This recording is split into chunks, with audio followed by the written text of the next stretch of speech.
What's up guys, I'm back at it with the 30-gallon tank, and I want to talk about Fluval Stratum and my thoughts on it. Fluval Stratum is a very popular media used by many YouTubers and has a lot of high reviews on sites like Amazon.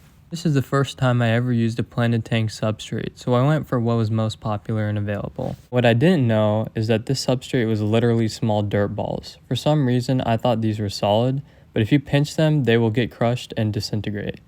For this reason, and because a couple Amazon reviews said so, I didn't rinse the product and added it to the tank when it was empty. I filled the tank with water, and holy crap, it was dusty. I couldn't even see through the tank. I quickly put a bunch of filter floss in the hang-on back filter to catch all the particulate matter, and that worked pretty well, but I'm still getting dust to this day. If you're using a sponge filter, I don't know what to tell you, but I bet the particulate matter would eventually settle on the bottom of the tank and maybe go under the substrate. I don't really know. But I would recommend using a hang-on back filter with this substrate, at least in the beginning. Eventually, probably over a couple of years, the substrate will turn into dirt as the balls naturally disintegrate. This also means that you can't really rescape the tank because it would become a massive dirt cloud and it would get like ashy stuff all over your plants. Overall, it's a pain in the butt, so be careful when you're scaping the tank because unless you want to recreate a volcanic eruption underwater, you have one chance to do it right, in my opinion. You're also limited to the fish you can buy because you need fish that don't interact with the substrate or are rough with it. Since the substrate is so delicate, you can't have fish that are constantly grazing, moving, burrowing, or touching the substrate because you'd only be accelerating the disintegration process. So if I put a breeding pair of cichlids, I wouldn't even be able to see through the tank once they get frisky. I also have to admit, I don't really know how to clean this substrate because I can't really vacuum it all the way.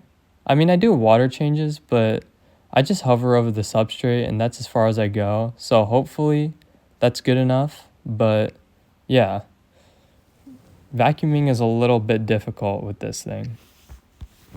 Also found that this stuff causes a large nutrient spike in the beginning, and I don't know if this is just a me thing or this is an everyone thing, but you're just gonna have to get used to seeing a bunch of algae. But you know, you're kind of asking for it if you have a nutrient packed soil, so I didn't really mind being overrun with algae for like a month or two. But once the plant started growing, the algae just disappeared one day and the tank basically just fixed itself. So I guess what I'm trying to say is that you should plan to plant heavily to allow the plants to compete the algae. I did find that this stuff really does work. It definitely grows the plants a lot faster than I thought it would, especially if you accompany it with like more than enough lighting for the plants that you need. But yeah, this stuff is legit. I'd say like it's kind of like steroids for plants, and it's kind of crazy how fast they grow. So yeah, I finally have a green thumb now thanks to this stuff. So I'd say I'd give it like a, 6, 7 out of 10 on whether I'd buy it again. Because like, it's kind of weird stuff to begin with the dirt and everything, but it works. So that's all I have to say about it, and I'll see you guys in a bit.